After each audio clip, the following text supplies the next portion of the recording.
When you open up a can, you may not notice the lining inside, but believe it or not, that lining may contain a synthetic estrogen. That's right, a sex hormone, and it's in almost every single can we consume. As part of a Fox 5 investigation, we decided to have some of the cans of food you eat every day tested, and wait until you see the results. This could be your table any day of the week. A delicious plate of pasta, topped with tomato sauce, some hearty soup, a tuna fish sandwich, a side of green peas. Food that millions of Americans consume daily. But wait until you see what could be inside your food. This is a chemical that the people who put it into plastic were insane. His name is Dr. Fred Vom Saal. He's a professor of biology at the University of Missouri. You may not know his name, but you probably know his work. He recently created a huge uproar within the scientific community after releasing a study on plastic baby bottles and the controversial chemical many of these bottles are made with, called bisphenol A. This is a chemical that in 1936 was considered for use as an estrogen drug.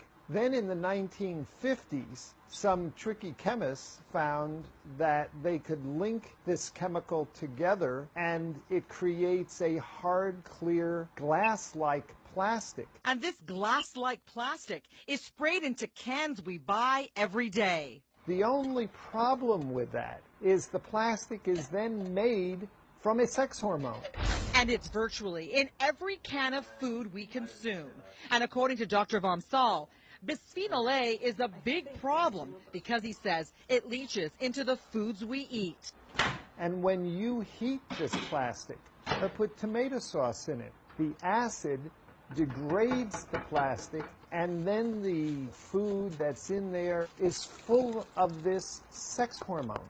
Dr. Vom Saal says they have tested bisphenol A in animals and the results are disturbing. We started testing it at levels tens of thousands of times below what anybody had ever tested before and found that it profoundly damaged the male reproductive system. Now we know it causes brain damage and it causes breast cancer and prostate cancer.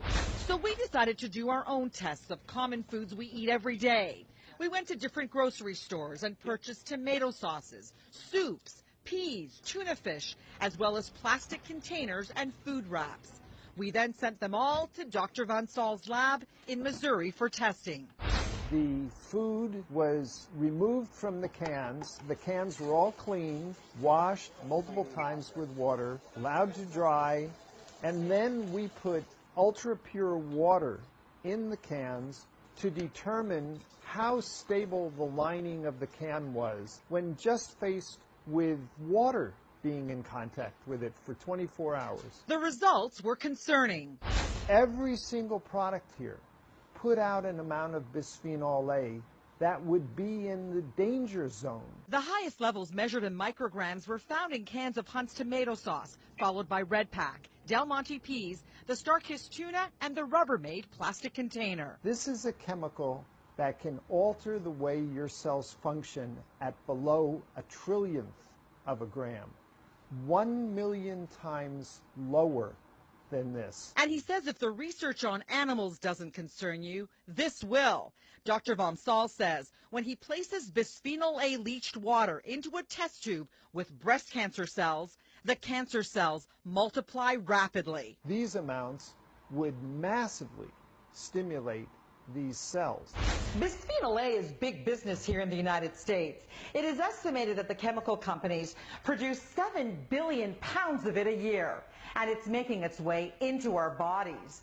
According to the CDC, 95% of Americans have detectable levels of bisphenol A in their urine. Dr. Vom Saal says the worst thing anyone can do is microwave food in a plastic container covered in plastic wrap.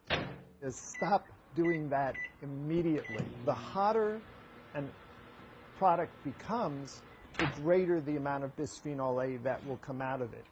We need to have a balanced presentations about chemicals in the environment. Sharon Knies is vice president of the American Chemistry Council, a trade organization that represents the chemical companies. She says bisphenol A is safe to use. Bisphenol A has been very heavily studied, and it's been studied by many of the regulatory agencies around the world, and consistently they have stated that for the current uses, that bisphenol A is safe. The FDA tells us it is actively reviewing the safety of bisphenol A, and in a statement adds, considering all the evidence, including the very low dietary exposure to BPA, and the fact that bisphenol A has not demonstrated adverse effects when consumed by animals in amounts far higher than humans would consume, FDA sees no reason at this time to ban or otherwise restrict the uses now authorized. It has never been banned by any country around the world, and we're confident in its use. Dr. Vom Saal says the FDA and other federal agencies